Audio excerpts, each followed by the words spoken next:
फटा 30 सेकंड में खबर। डाउनलोड कीजिए तक ऐप, लिंक डिस्क्रिप्शन में।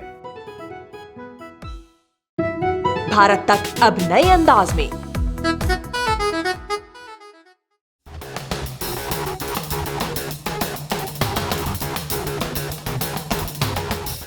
नमस्कार, जय हिंद। भारत तक देख रहे हैं आप। बड़ी खबर बताएंगे अमेरिका से जुड़ी हुई। अमेरिका को एक बड़ा हथियारों का खेप मिला है।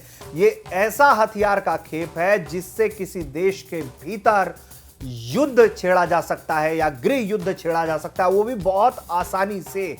हथियारों के जो आंकड़े आप सुनेंगे, सुनकर हैरान रह जाएंगे कि इतनी भारी संख्या में आखिर ये हथियार क्या, किस लिए भेजे जा रहे थे। तो जरा बताते हैं आपको विस्तार से। दरअसल अमेरिकी नौसेना ने AK-47 राइफल्स की बड़े पैमाने पर हो रही तस्करी को अरब सागर में इंटरसेप्ट किया है और उसने, जो उसकी अमेरिकी नौसेना की 5वीं यूनिट है, जिसे हम 5th फ्लीट कहते हैं, वो पेट्रोलिंग के दौरान उसने उत्तरी हिस्से में 1400 AK-47 राइफल और बहुत बड़ी मात्रा में गोला बारूद को बरामद किया है। राइफल जो है वो मछली पकड़ने वाली नाव में छिपाई गई थी और हैरान कर देने वाली बात यह है कि नाव बिना किसी देश के रजिस्ट्रेशन के यहां घूम रही थी। नौसेना ने यह बताया है कि ये AK-47 यमन में हूती विद्रोहियों के लिए भेजी जा रही थी, ऐसा संदेह है, और इन्हें ईरान में निर्मित किया गया है, इसका भी आरोप लगा दिया गया है अमेरिका की तरफ से। अधिकारियों का कहना है कि उन्हें इस बात का डर है कि नाव से कमर्शियल शिपिंग और उसके नेविगेशन को खतरा था। नाव को देखने के बाद उस पर सवार क्रू को उतारा गया और यहां से हथियार जो है वो सर्च के दौरान बरामद किए गए। फिर इस नाव को समुद्र में ही डुबा दिया गया। इससे पहले इसी साल 11 फरवरी को भी अमेरिकी सेना के guided missile destroyer USS Winston S Churchill ने अंतरराष्ट्रीय कानून के मुताबिक सोमालिया के तट पर एक नाव से बड़ी मात्रा में हथियार बरामद कर दिए थे। इन हथियारों में AK-47 assault rifle, light minigun, rocket से चलने वाले ग्रेनेड लॉन्चर और भारी स्नाइपर राइफल शामिल थी।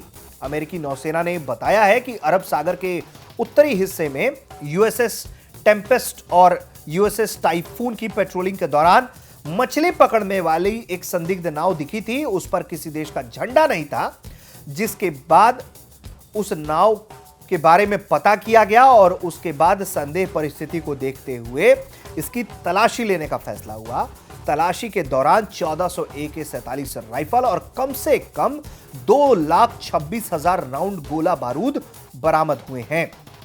अमेरिकी सेना ने, जो नौसेना है, उसने यह भी जानकारी दी कि उत्तरी अरब सागर के अंतरराष्ट्रीय कानून के मुताबिक ही किसी नाव के लिए पेट्रोलिंग करते समय उसका झंडा लगना अनिवार्य है, लेकिन इस पर झंडा नहीं था और यही कारण था कि इस पर शक गहरा गया और इस नाव में 5 लोग सवार थे जिन्हें पकड़ा गया और इनकी जो पहचान है वो यमन नागरिकों के तौर पर की गई है। दरअसल आरोप यह है कि ये जो विद्रोही हैं, ये जो आतंकी हैं, वो ईरान की मदद से यमन के अंदर काफी डिस्टरबेंस क्रिएट कर रहे हैं बीते कई सालों से, और यही कारण है कि लगातार इस इलाके में जो है वो निगरानी बरती जा रही है। देखा जा रहा है कि आखिर कैसे इन चीजों को किया जा रहा है कि यमन के अंदर जो है वो डिस्टरबेंस क्रिएट किया जा रहा है, उसको कैसे रोका जाए, उसे कैसे इंटरसेप्ट किया जाए। तो इसी दौरान जो है एक बड़ी सफलता मिली है और हो सकता है कि अगर ईरान का नाम बार बार इसमें आए ऐसे मामलों में, तो एक तरफ न्यूक्लियर को लेकर दबाव है, समझौते को लेकर, और दूसरी तरफ ये सब कुछ,